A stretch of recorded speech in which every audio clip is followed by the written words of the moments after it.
Yeah, my name is Euan Massey. As Ian said, I'm a director of MDA. I'm also a founding member of CASA, which is the Construction Adjudication Association of South Africa.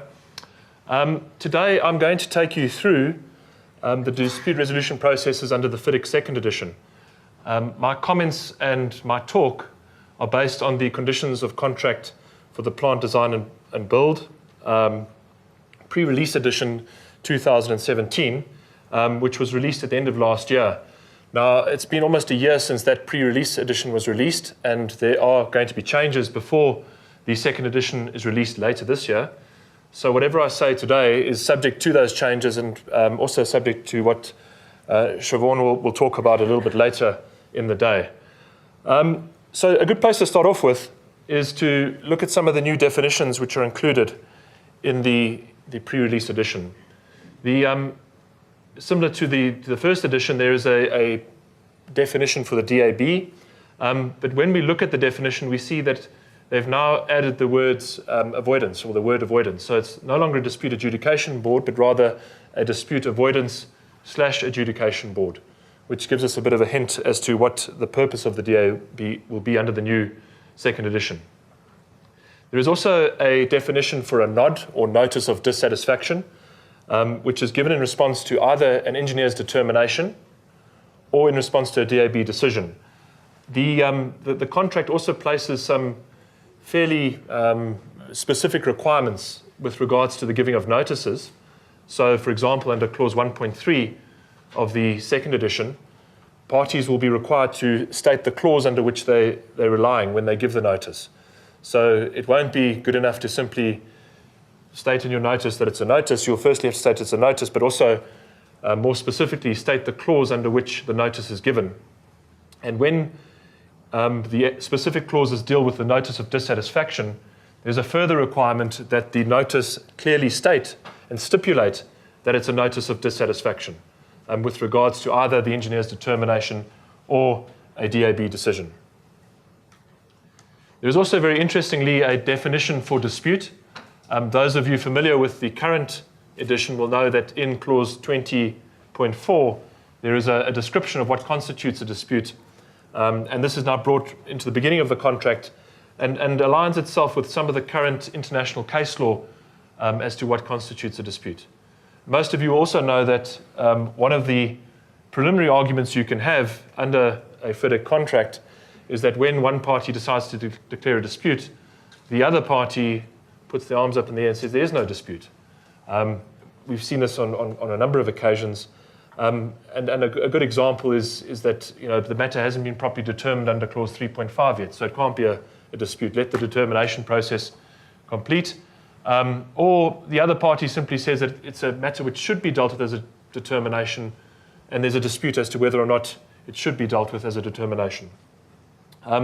So the definition states that it means any situation where one party makes a claim against the other party, which may be a claim as defined in these conditions, and there's a specific definition for a claim, or a matter to be determined by the engineer under these conditions or otherwise. The other party or the engineer under subclause 3.7.2, which is the new clause dealing with engineers' determinations, rejects the claim in whole or in part. The first party does not acquiesce by giving a notice of dissatisfaction under clause 3.7.5. That's a notice of dissatisfaction to the engineer's determination or otherwise. Provided, however, that a failure by the other party to oppose or respond to the claim in whole or in part may constitute a rejection if in the circumstances the DAB or the arbitrator or arbitrators, as the case may be, deem it reasonable for it to do so. So there's a power to refer the matter to the DAB or the arbitrators and decide whether or not a dispute exists. I'm going to go through a couple of the clauses under the contract which give rise to disputes, just to give you a very, very superficial view of some of the changes, because they're important when we get into the actual dispute resolution procedure. So firstly, the clause which deals with the engineer's determinations, it appears to, on my reading, and I'd like to hear what Siobhan says a bit later, but it appears to me that the ambit of what the engineer determines under the second edition will be broadened. Under the current FIDIC suite, there are very specific clauses which empower the engineer to proceed with the engineer's determinations. And those are primarily clauses which deal with time and money, where one party is claiming either an extension of time, an extension to the defects notification period, or they're claiming additional monies from the other party. And that to me seems to be the limitation which is placed under the current edition. On my reading of the second edition, that ambit seems to be widened so that the engineer will determine a number of other things which relate to, for example, disagreements between the parties in relation to the application and interpretation of specific clauses. So the list that I've put down here relate primarily to whether or not certain things have happened or may not have happened, and the engineer is empowered to make determinations with regards to that. So, for example, under clause 10.2, there's a similar provision in the current edition where the works are taken over in parts. There's a determination of the reduction to delay damages as an example. The actual procedure for engineers' determinations has also been tightened up. The current edition has, under clause 3.5, a fairly loose and open arrangement where the engineer is required to consult with each party in an endeavour to reach agreement.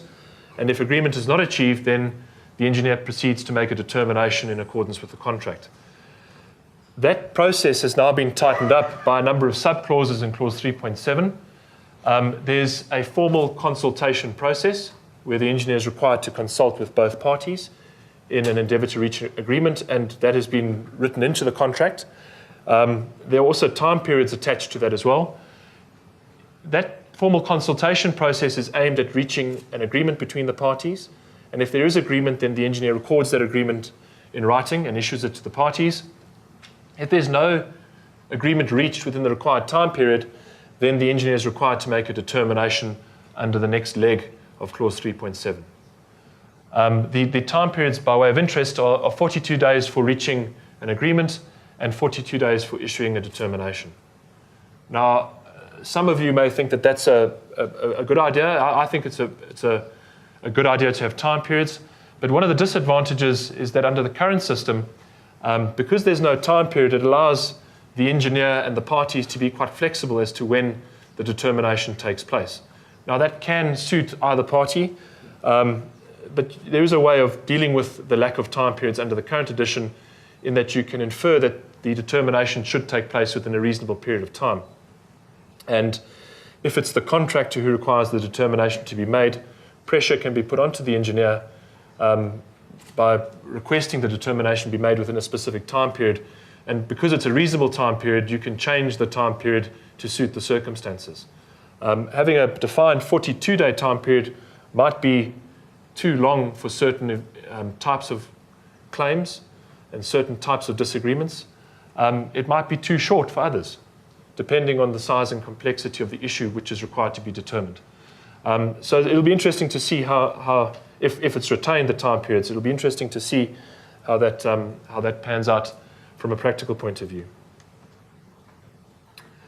The time periods commence on either when on a party's submission for the matters to be agreed or determined in the case of disagreements.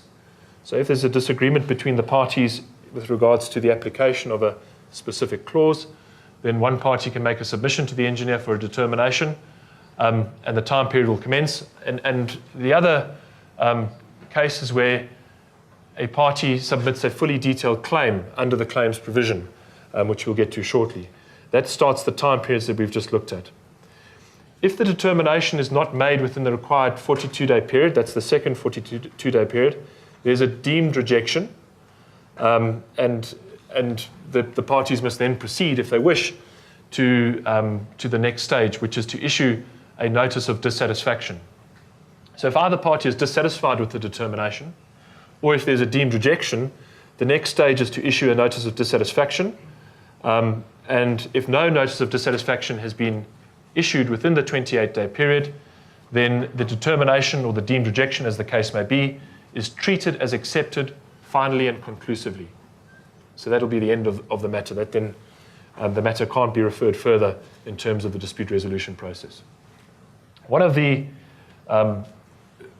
interesting hallmarks of the second edition is the introduction of a number of stages through the dispute resolution process, and we're just getting into it. You'll note as we go through, and on the last few slides, I just put together a practical example, what the parties will have to do in order to take something through from a claim under the contract all the way through to an arbitration. There are a number of milestones which will need to be met in order to ensure that the claim stays alive and does not fall foul of, in some instances, a time bar provision, others a condition precedent, and in others a waiver of previous notices.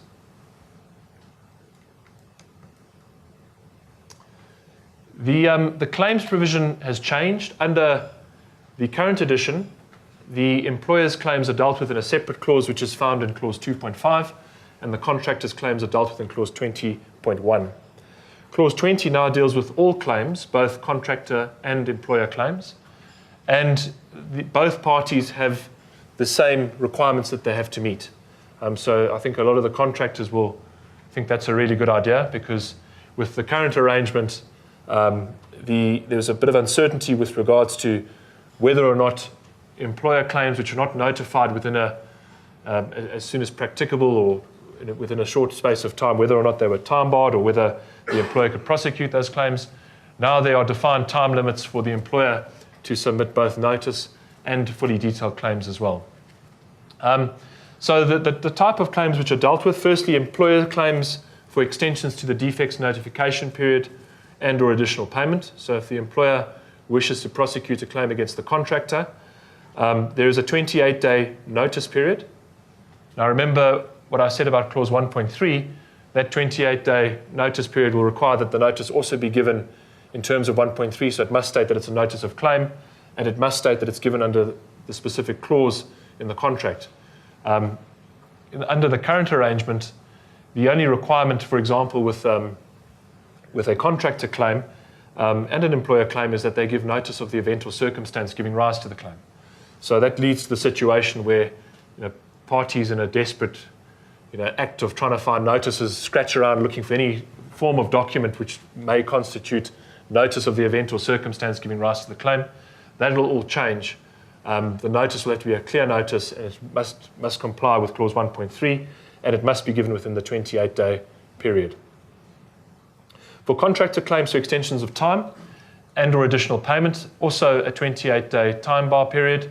And then for any other claim, so this would be claims on my reading in our jurisdiction for example, claims for specific performance or claims for damages, as soon as practicable.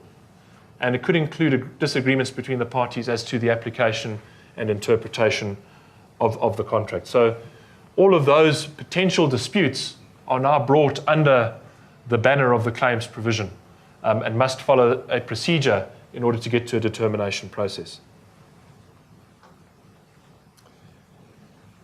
There is also a branch that leads off in one direction when it comes to the notification of employer and contractor claims. Once the claim has been notified either by the employer or the contractor, the engineer is required to give a preliminary response with regards to whether or not the party has complied with the 28-day notice period. So the engineer gives a response that either the claim is time barred or it's not. Under clause 20.2.4, if particulars of a fully detailed claim are not submitted within 42 days, the initial notice that has been given by either party lapses. So then you fall foul of what would happen then is essentially if you have claims which have been notified and the fully detailed claim is not submitted within time, then the claim falls away.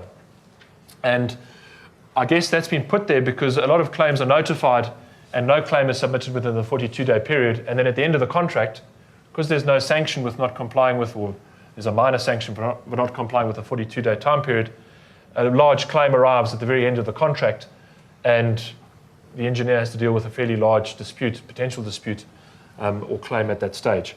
So into the second edition, they've introduced a lapsing of the notice if the claim isn't submitted in time. And in either of these instances, the exclusion of the claim can be referred to the DAB as a standalone dispute. So if an employer doesn't comply with the 28-day period or doesn't submit a fully detailed claim within 42 days, and the engineer gives a preliminary response that the claim is time-barred or that the first notice has lapsed, that can be referred to the DAB as a time-bar dispute, a standalone dispute as to whether or not the claim has been time-barred. In those instances, clause 20.3 applies, and the party who's relying on it makes application to the DAB and has to justify the late submission of the notice or the fully detailed claim. There are some examples which are given in clause 20.3, and they relate to things like the prejudice of the other party. Has the other party been prejudiced by the lack of notice? What knowledge did the party have of the claim or the basis of the claim prior to the late submission? So those are all factors which can be looked at by the DAB in deciding whether or not to waive the time bar or to waive the requirement to submit the fully detailed claim within the 42-day period. So the application needs to be made within 14 days of the engineer's notice. So once the notice is given on the preliminary response, the party who wishes to make application has 14 days to do so. If it's referred to the DAB, then there's an expedited procedure for the DAB to deal with this type of dispute. And it'd be interesting to hear from Siobhan a bit later, because my reading of this is that this is a standalone dispute resolution process where the DAB makes a decision and that DAB decision is final and binding. It's not a matter which can be referred beyond the DAB. Under 20.3, the DAB has the authority to waive the time limits if it is fair and reasonable in the circumstances to do so, which is also interesting in our environment because there's been a lot of case law recently, particularly out of the Constitutional Court, dealing with whether or not time bar provisions are, should be strictly enforced. And it's all dependent on the context and circumstances of each individual case. But it seems that our law is moving towards a position where time bars are contractually enforceable, but there may be circumstances where they should be overlooked due to the circumstances and the context around those particular time bar provisions.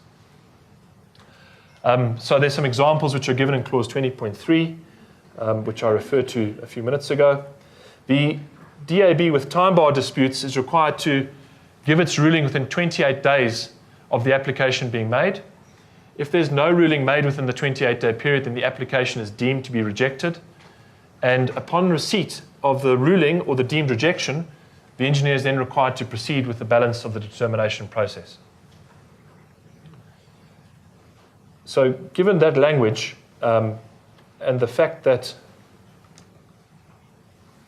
there's no cross-reference between clause 20.3 and clause 21.4.4, which is the dissatisfaction clause with a DAB decision, I believe, in my reading, given the use of the language in clause 20.3, that once the DAB has either made a decision under clause 20.3 or there's a deemed rejection, that decision is potentially final and binding.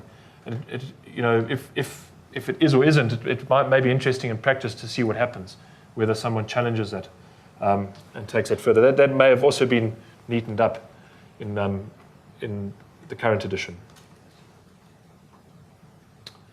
Clause 21.1 deals with the constitution of the DAB. It requires that the parties appoint the DAB within 28 days of the letter of acceptance, unless otherwise agreed. Again, it's either a one-member or a three-member DAB. The default position is that it's a three-member DAB. So again, for those of you who are responsible for drafting and putting together contracts, it's important to remember the dispute resolution provisions. They're often overlooked. And it may be wholly unsuitable for your project to have a three-member DAB. So if you're using it for a smaller project, you need to include for a one-member as opposed to a three-member DAB. And the DAB is deemed constituted on the date when the parties and each member has signed the DAB agreement. The appointment of any member can be terminated by agreement between the employer and contractor only. So that's a similar provision to the current arrangement. Unless otherwise agreed, the term of the DAB terminates either on the issuance of the performance certificate, so at the very end of the contract, or 28 days after the DAB has given its decision on all disputes referred to it before the issue of the performance certificate. So if there are no more disputes left, but the performance certificate hasn't yet been issued, then the term will end 28 days after the last of those decisions. If the contract is terminated, then there are provisions to terminate the term of the DAB agreement as well, but they obviously take place after the termination. There are specific time periods stipulated. And clause 21.2 addresses the failure to appoint DAB members. So if there's a failure by the parties to appoint the DAB members, there's a process which can be followed to get the DAB constituted. Clause 21.3 is interesting. It's titled The Avoidance of Disputes. And I think here what FIDIC has done is that they're borrowing on the experience from the success of dispute resolution boards, where dispute resolution boards are put together and their sole responsibility is to avoid disputes. And I think a number of us have seen in the African context as well that a good DAB under the current FIDIC conditions will try and avoid disputes before they are referred to the DAB. So if they, during their meetings to site, identify disputes which can be resolved quite easily by sort of dealing with it in the DAB meeting and expressing an opinion or a view, they will try and do that. That's been formalized here in clause 21.3, and the parties may agree together to request the DAB by a joint referral for assistance, informal discussion, and attempts to resolve any dispute or disagreement. So this is a separate process to an adjudication decision. We have an issue regarding the application of a specific provision in the contract, and we need guidance. The parties then put together a joint referral and submit it to the DAB. And the DAB would then give advice to the parties, either in the form of a non-binding opinion or perhaps something even more informal. But any advice that they give under this clause is not binding on either of the parties or the DAB. So that dispute, if it's not resolved at this stage, can be subsequently referred to the DAB as a dispute to be decided by way of adjudication. Interestingly as well, the DAB may invite a joint referral. So if they can see that there's a dispute brewing, they can say, well, let's treat this as a joint referral. And if the parties agree, then it can be treated as in the same manner under this clause 21.3. There's one exclusion. The joint referral cannot take place during the determination process. So the parties can't sort of hedge their bets whilst the engineer is making their determination, and they can't refer it to the DAB under clause 21.3 at the same time. Clause 21.4 deals with the reference to the DAB, the reference of a dispute to the DAB. So this is akin to the current clause 20.4. If it's made in respect of a determination, and this is interesting, the reference must be made within 28 days of the notice of dispute, failing which the notice of dispute will be deemed to have lapsed. So again, we have this deemed lapsing provision. The reference must state that it's given under this specific clause, clause 21.4.1. It must set out the referring party's case, and it must be in writing. There's some very specific requirements which are stipulated in the contract. Also, there is a paragraph which states that the reference to the DAB interrupts any statute of limitation, in our language, prescription. So, not that there's too much dispute about this normally, but if there's a referral to the DAB, that then interrupts prescription. But as you see shortly, there is also a new time period which is placed on the referral to arbitration if it goes to arbitration. Under clause 21.4.2, the parties are obliged to provide information, access, and facilities which the DAB may require.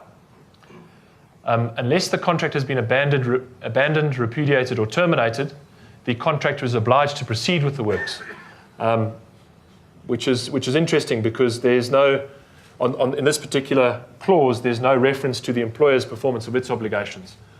So it doesn't state that both parties must continue to perform their obligations under the contract. It only states that the contractor must continue to proceed with the works.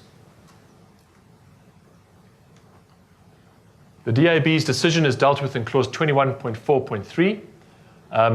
It starts off by stating that the DAB process is not deemed to be arbitration. So again, the differentiation is made between adjudication and arbitration. The DAB is required to give its decision within 84 days of the reference. It doesn't apply where the parties have agreed otherwise with the DAB, so you can agree to extensions to the time period, or where an amount hasn't been paid to the DAB. So if an amount is due and hasn't been paid, the DAB isn't obliged to hand down its decision until the DAB has been paid. The decision is to be reasoned and in writing. Again, this is in the contract. It's currently in the existing contract as well. In my experience, there are a number of adjudicators out there. I'm dealing with a current dispute in one of our neighboring countries where the DAB hasn't given a reasoned decision. They simply said, I agree with the employer, or I agree with the engineer, or I agree with the contractor, and that's about the end of it. So there's an express obligation on adjudicators, or DAB members rather, to give a reasoned decision. So there needs to be an explanation of why the decision has been given. The decision is binding on the parties and the engineer, regardless of the issuing of a notice of dispute. We have gone a slightly different route in South Africa to other international jurisdictions. We have the two cases, the Gautrain case, which dealt with ESAW, and the JV, and then also the case dealing with tubular, the tubular case dealing with the enforcement of adjudicators' decisions or DAB decisions. And there, as a matter of contractual obligation, the courts enforced both of the decisions of the DAB in both those cases. So that just reinforces it. It's binding on the parties whether or not it's been referred to arbitration. Payment, which also interesting, there's a clause now dealing with payment of any amount due in terms of the DAB decision. If the DAB decides that one party is owed money, then payment is due on presentation of invoice, and there's no need for certification of the amount which the DAB has decided is due. So it doesn't have to be referred back to the engineer. The matter is dealt with as an invoice, and payment is due upon presentation of that invoice. Also, the DAB may request that the payee provide security where it's appropriate to do so, and that's where the other party requests it from the DAB. So you could have a situation where there's a risk that the other party may be placed into liquidation, or it may be what's referred to as a smash and grab adjudication, where there's a valid counterclaim and the one party decides or manages to convince the DAB that counterclaim shouldn't be heard in the same forum, and there's a sort of a hit and run or smash and grab adjudication where the decision is taken and the money is taken and off it goes. In those situations, the DAB may, as part of its decision, require that the payee furnish the other party with appropriate security.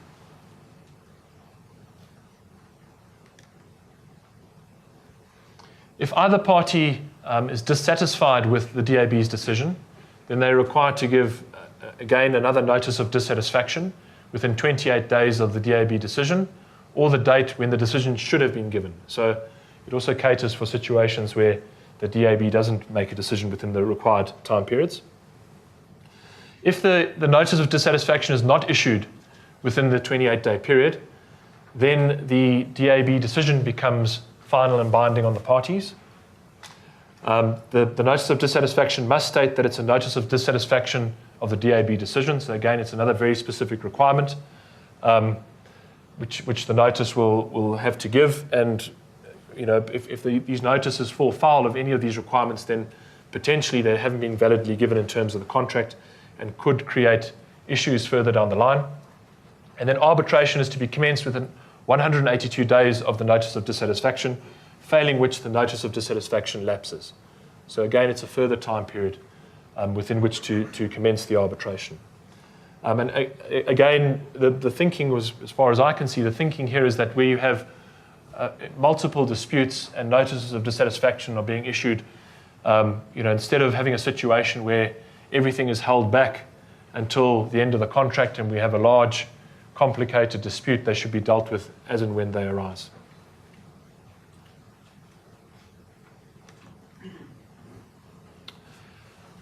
Just some observations that I've made. The 182-day period may be set aside under Section 8 of the Arbitration Act. That section empowers courts to set aside any time periods within which the arbitration must be commenced. So there's a possibility that that could happen within South Africa, at least. And if the DAB doesn't give its decision within the time period, and there's no notice of dissatisfaction issued within the required 28-day time period, it appears to me, at least, that the matter cannot be referred to arbitration. And that may create issues with regards to how, because you have this dispute which just hasn't been decided. And if a party wishes, that they've missed one of the time periods somehow, I think that there may be potential issues on a constitutional basis, because it would prevent a party from having their right to have their matter heard, their dispute heard. Once the notice of dissatisfaction has been issued, then there's a 28-day period within which the parties are required to attempt amicable settlement. Currently it's 56 days, so that the time period has been shortened. If it isn't settled amicably, then it's resolved by way of international arbitration. The ICC rules apply. There's either 1 or 3 arbitrators which are appointed in terms of such rules. And the obligations of the parties, interestingly, in this provision it says that the obligations of the parties, the engineer and the DAB, are not altered by the arbitration being conducted during the progress of the works.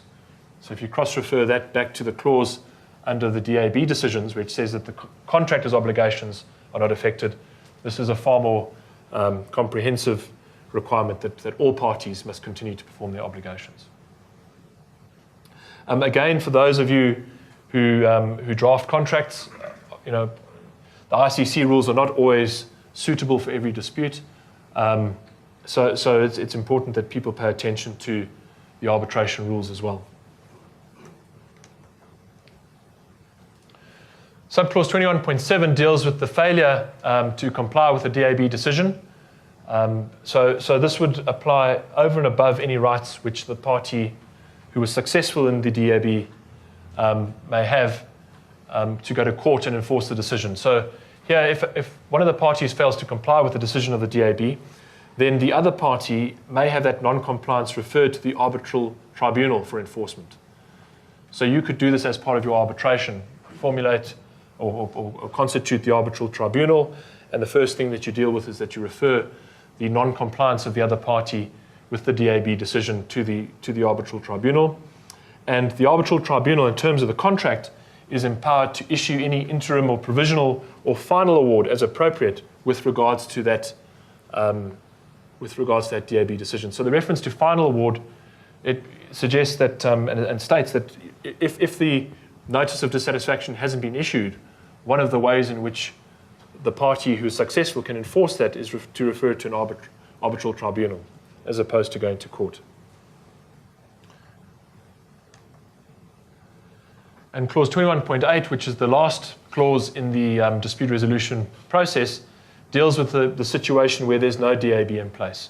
If there's, and this is the same as, I think it's clause 20.8 under the current edition, if there's no DAB in place, then the referral to the DAB and the amicable settlement provisions do not apply, and the dispute may be referred directly to arbitration by the party wishing to have their dispute resolved. I'm sure many of you have seen this before, but a number of people enter into FIDIC contracts without paying attention to the provisions of the contract. They don't appoint the DAB in time. A dispute arises. They then have to refer that dispute. They start reading the dispute resolution provisions under the current edition. It's an ICC arbitration, 3 arbitrators. They can't refer it to a DAB, so it's important to comply with the provisions. There's a bit of a sanction, in at least my reading of it. If you've got to march off to arbitration to have all your disputes resolved in the first instance, it may not be an attractive proposition. Okay, then I've just put together some time periods. So this is just on the basis that there's a claim. So first and foremost, there's an event or circumstance which gives rise to the claim. The party wishing to prosecute that claim has to give notice within 28 days and has to submit a fully detailed claim within 42 days. And my example is based on a claim which is not an ongoing event, so it's a once-off event. The engineer is then required to attempt agreement within 42 days. If no agreement is reached, the engineer then makes a determination within a further 42 days. In my example, the employer is not satisfied with the determination, so they issue a notice of dissatisfaction within 28 days. There's a reference to the DAB within 28 days of the notice of dissatisfaction. The DAB is then required to make a decision within 84 days of the reference. The contractor is not satisfied with the DAB decision. They're required to issue a notice of dissatisfaction within 28 days. There's then an amicable settlement period for a further 28-day period, and then the arbitration must be commenced within 182 days of the notice of dissatisfaction. So that's without the other issues which could arise with regards to an interim response, with regards to the time barring of the claim, without dealing with the ongoing effects of a claim. So it's going to require that from an administration point of view, that those responsible for administering the contract are on top of the time periods, understand exactly what's going on. It's going to require a lot of administration and also a lot of education. People are going to have to learn and understand what the effects of these time periods are and what the potential consequences are for non-compliance with any of the time periods. Okay, good, thank you.